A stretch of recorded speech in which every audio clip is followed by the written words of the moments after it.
काफ़ी काम रुका हुआ है, जैसे कि हमारी सड़कें रुकी हुई है, काफ़ी गाँवों का काम रुका हुआ है, बहुत काम रुके हुए हैं। जो 9 साल बीत गए हैं इसके भाजपा के, जो भाजपा में नरेंद्र मोदी प्रधानमंत्री रह चुके हैं, उसमें मेरे हिसाब से तो कुछ अच्छा नहीं हो, क्योंकि जो बेरोजगारी है वो कम नहीं है, बेरोजगारी और ज़्यादा बढ़ गई है। इस सरकार ने 9 साल काम किया, 9 साल के अंदर ने 4 में बांट दिया। जो भी तो जनता का ही पैसा जनता को लूट रहे। देखो कहीं ना कहीं सरकार में कुछ ना कुछ खामी तो जरूर होती है। ये शिक्षा से वंचित कर रही है, ये सरकार शिक्षा से गरीब तबके को वंचित कर रही है। देखिए चुनावी यात्रा अबू दर्दा अकरम के साथ हर रोज़ शाम 4 बजे सिर्फ और सिर्फ द ग्राउंड टीवी पर। द ग्राउंड टीवी के स्पेशल शो चुनावी यात्रा में आपका स्वागत है। लगातार हम आपको दिखा रहे हैं कि आखिर 2024 को लेकर के जनता क्या सोचती है, और लगातार जिस तरीके से 9 साल पूरे हो चुके हैं डबल इंजन की सरकार को, तो उसको लेकर के जनता क्या चाहती है, क्या सफलता रही है और क्या विफलता रही है, लगातार आपके सामने ला रहे हैं। फिलहाल हम मुबारकपुर में मौजूद हैं, जो तिगई के नाम से भी जाना जाता है। यहाँ पर कुछ युवा मौजूद हैं, इनसे भी जानते हैं कि 2024 के चुनाव को लेकर क्या सोचते हैं। क्या नाम है आपका? मेरा नाम शुभम है। मेरा कहने का मुद्दा तो यही है कि हम चंद्रशेखर भाई के साथ में खुल कर। चलिए, किसके साथ थे वो तो अलग है मैटर, किसके साथ आप रहेंगे वो भी अलग है, लेकिन 2024 में क्या लगता है आपको? एक तरफ इंडिया है, एक तरफ एनडीए है, तो किसका पलड़ा भारी लगता है? सही मायने में तो मेरे हिसाब से अपना ही रहना चाहिए पलटा तो भारी। अपना कौन सा है? यह देखो एनडीए है। एनडीए। इंडिया। लेकिन ना तो आप एनडीए में शामिल है, ना आप इंडिया में शामिल है, तो क्या लगता है आपको? कोई इस बारे में तो मैं कुछ कहना नहीं चाहूँगा, क्योंकि मुझे इतनी नॉलेज भी नहीं है। चलिए, अगर देखा जाए तो इन 9 सालों में आपको क्या लगता है कि सरकार ने कोई अच्छा काम किया है, या मतलब आपको लगता है कि ये होना चाहिए था, नहीं हुआ है, तो आपको क्या लगता है? काफ़ी काम रुका हुआ है, जैसे कि हमारी सड़कें रुकी हुई है, काफ़ी गाँवों का काम रुका हुआ है, बहुत काम रुके हुए हैं, बहुत सारी सुविधा नहीं मिल पाई है जो अभी तक नहीं मिली। तो 24 में कौन कर सकता है? ये सब तो चंद्रशेखर भाई कर सकते हैं और कोई नहीं। लेकिन वो अभी तो कहीं है भी नहीं, कहीं सत्ता में नहीं है, सत्ता के करीब नहीं है। आएंगे, उन्हें टाइम लगेगा, पर लेकिन आएंगे, जरूर आएंगे। क्या नाम है? गुरमीत। गुरमीत, क्या लगता है अभी ये जो बात कर रहे हैं, अपना ओपिनियन दे रहे हैं, तुम्हारा क्या ओपिनियन है? देखिए, मेरा जो सोच है वो अलग है। बस मैं इतना कहना चाहूँगा कि चंद्रशेखर भाई जल्दी से उभरे और देश के लिए कुछ अच्छा करे। जब भी आएगी सरकार तो आएगी, लेकिन जब भी आएगी वो अच्छा करेगी उसके लिए। लेकिन बेरोज़गारी सबसे बड़ा मुद्दा है, और जो 9 साल बीत गए हैं इसके भाजपा के, जो भाजपा हमारे नरेंद्र मोदी प्रधानमंत्री रह चुके हैं, उसमें मेरे हिसाब से तो कुछ अच्छा नहीं हो, क्योंकि जो बेरोज़गारी है वो कम नहीं है, बेरोज़गारी और ज़्यादा बढ़ गई है। तो बेरोज़गारी सबसे बड़ा मुद्दा है। युवाओं के दिल में अगर अपना जोश जगाना हो नरेंद्र मोदी को, तो रोज़गार देना होगा युवाओं को। युवा बहुत परेशान है, बेरोज़गारी ज़्यादा जूझ रही है भारत। ये कह रहे हैं कि सरकार चाहे कांग्रेस की हो या फिर बीजेपी की हो, किसी की भी सरकार हो, लेकिन इतना रोज़गार कहाँ तक देगी? कुछ ऐसी योजना निकालनी चाहिए कि हर साल भर्ती, या फिर रिटायर हो बंदे जो पहले भर्ती पे जाए हुए, मतलब जैसे कि अग्निवीर की भर्ती निकली थी, हर साल भर्ती निकलती रहेगी उसकी। तो क्या आपको लगता है कि अगर बीजेपी के अलग कोई और सी सरकार आती है तो वो रोज़गार देगी? सब तो यही कहते हैं, लेकिन वो तो आने के बाद ही पता लगेगा लगभग। लेकिन सरकार बदलनी चाहिए, काफ़ी टाइम हो गया सरकार को आए। बेरोज़गारी के अलावा और क्या क्या मुद्दे होने वाले हैं 24 में? अब जैसे कि सरकार नरेंद्र मोदी की अब चुनावी तौर पे तो भर्तियाँ निकल ली जाएगी। देखो जैसे की बात है, चुनावी तौर पे भर्ती निकल ली जाएगी, उसके बाद भर्ती लगभग नहीं आने वाली आसपास, ठीक है। तो चुनाव के तौर पे भर्ती निकलती है, जैसे दिल्ली पुलिस की आने वाली है, मतलब निकल चुकी है करंट में, और उसके बाद यूपी पुलिस की आएगी 60,000 के लगभग वैकेंसी। तो ये चुनाव के लिए हो रहा सब कुछ। सिलेंडर पर रेट घटे हैं, वो सब चुनावी मुद्दा है सब। क्या मुद्दे होने वाले हैं 2024 के चुनाव में? मुद्दे देखो, इस सरकार ने 9 साल काम किया, 9 साल के अंदर ने 4 में बांट दिया।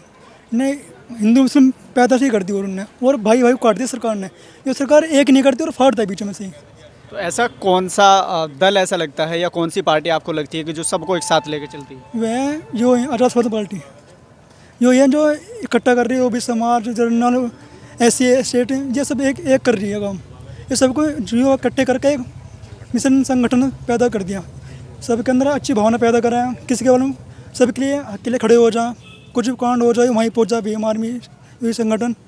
तो 24 में और इससे अलग क्या मुद्दे होने वाले हैं? जैसे आप कह रहे हैं, आप तो पक्ष रख रहे हैं पार्टी का, लेकिन अगर देखा जाए तो क्योंकि आप अभी इंडिया में शामिल नहीं है, क्या आपको लगता है कि आपको अलायंस अगर नहीं लेता है तो आप चुनाव लड़ेंगे? नहीं, इसके बारे में कुछ कह नहीं सकता अभी मैं इसके बारे में, पर हो जाओ अंदर 2024 को। अब देखो, जो इलेक्शन होगा इसमें, इसमें धीरे धीरे विकास होगा। अब चंद्रशेखर भाई बैठ जाएंगे थोड़ा मिलेंगे, केंद्र सरकार आना जरूरी है। चंद्रशेखर 2 जनवरी सरकार चल रही है ना, 18 बहुत जरूरी है। यो ना तो दोस्त को तोड़ देगी यो। क्या लगता है, जैसे ये कह रहे हैं कि इनकी अपनी ओपिनियन अलग है, आपको क्या क्या चाहते हैं 24 को लेकर? हम तो चाह रहे हैं जी वो सड़क नहीं बनी यहाँ की, और जाने की दिक्कत रहा है इतने दिनों से, आज तक नहीं सड़क बनी हो। 9-10 साल हो लिए बीजेपी को।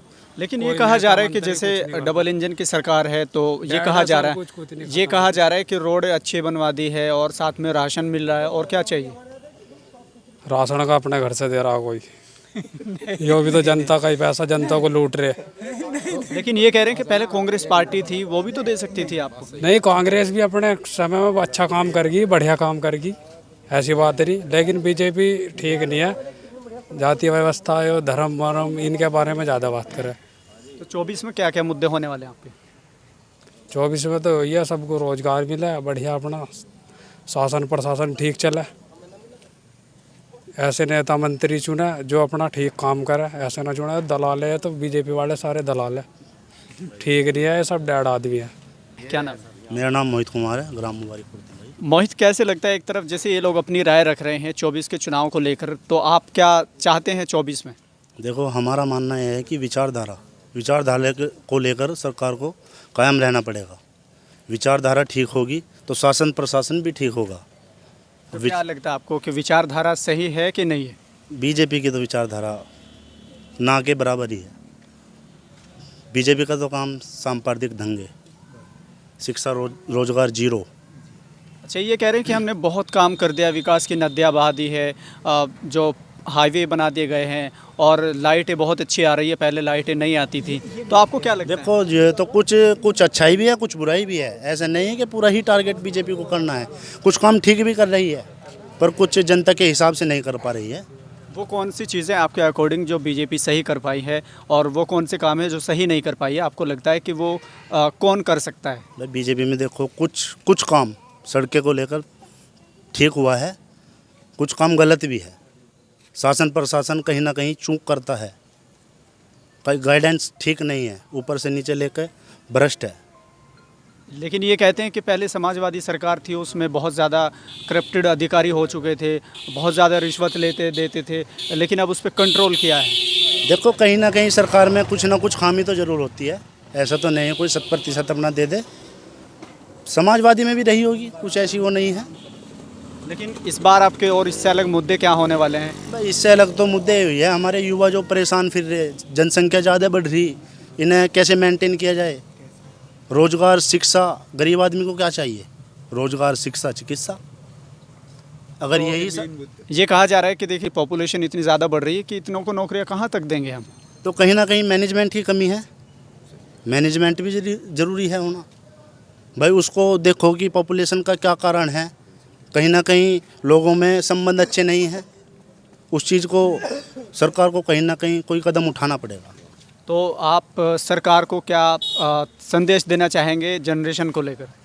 जनरेशन को लेकर तो ये है, शिक्षा का महत्व सबसे ज़रूरी है। शिक्षा हमारे लिए मूल्यवान है।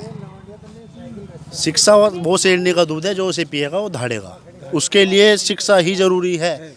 शिक्षा ही रोजगार, चिकित्सा सबको मेंटेन, रोजगार शिक्षा ही करेगी।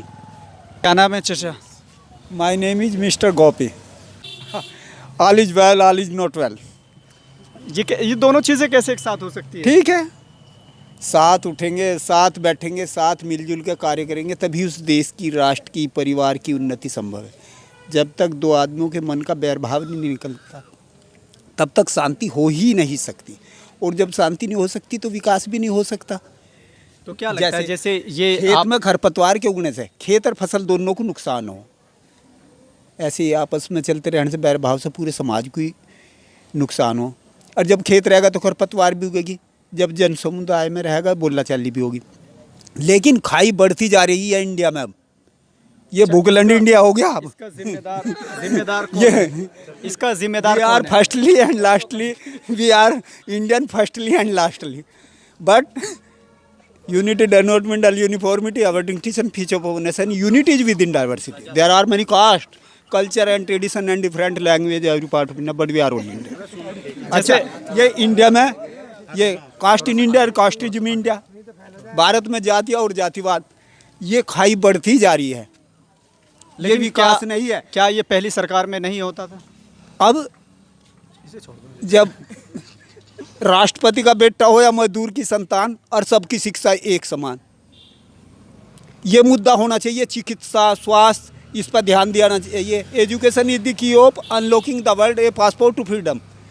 ये शिक्षा से वंचित कर रही है ये सरकार, शिक्षा से गरीब तबके को वंचित कर रही है। कितना पढ़े लिखे हैं आप? I am 12th class only, 12th class pass के फेल? पास हूँ। पास है। हाँ। तो जैसे आपकी उम्र को देखा जाए, आपकी एज को देखा जाए तो काफ़ी तजर्बेकार हैं। जैसे आपने देखा है, करीब से देखा कांग्रेस का राज, हाँ। और आपने देखा हाँ, ठीक मायावती है। का भी देखा हाँ, है, ठीक है। सपा का भी सभी देखा देखा, है। तो सभी। कौन सा बेहतर लग पाया आपको? सभी समय के अनुसार, समय द्वारा सभी अच्छे, अपने थोड़ी सी खामियाबी रही, कुछ उसमें वो भी रहा, लेकिन शिक्षा का जो और जो फार बिहाइंड, उनमें शिक्षा का इंक्रीजिंग था।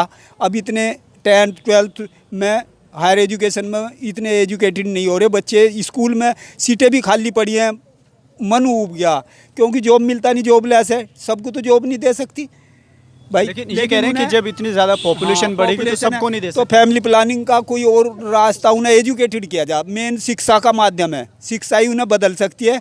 विचारधारा चेंजिंग होनी चाहिए। ये नहीं कोई एक सांड नदी को तिरछा पार कर रहा तो सारी गाय नदी को तिरछाई पार कर रही। यो इंडिया का हाल हो गया सड़कों पे। ये आवारा सांड भी रही है और को भी हड़जेड़े में ले रहे, और अब खुद भी may be victim of an road accident, और दूसरे को भी ये अच्छा नहीं, हम इससे सेटिस्फाई नहीं, इस ये ऐसे। तो आपका मानना ये है कि बदलाव होना चाहिए? हाँ, चेंज, विचारों में प्रधानता होनी चाहिए। ये विचारों में थोड़ा सा चेंजिंग आनी चाहिए। अब चलिए, ये थे मुबारकपुर तिगाई के कुछ लोग जिन्होंने अपनी बात रखी, और ख़ासकर जिनसे बात की है वो युवा हैं। उनका मुद्दा यही है कि बेरोज़गारी जो है वो ख़त्म होनी चाहिए। बेरोज़गारी बहुत ज़्यादा बढ़ रही है, और लास्ट में अंकल मिले तो इन्होंने पूरी वीडियो पर 4 चांद लगा दिए। आप इनकी वीडियो देखेंगे तो बड़ा मज़ा आएगा। फ़िलहाल के लिए इतना ही। देखते रहिए द ग्राउंड टीवी।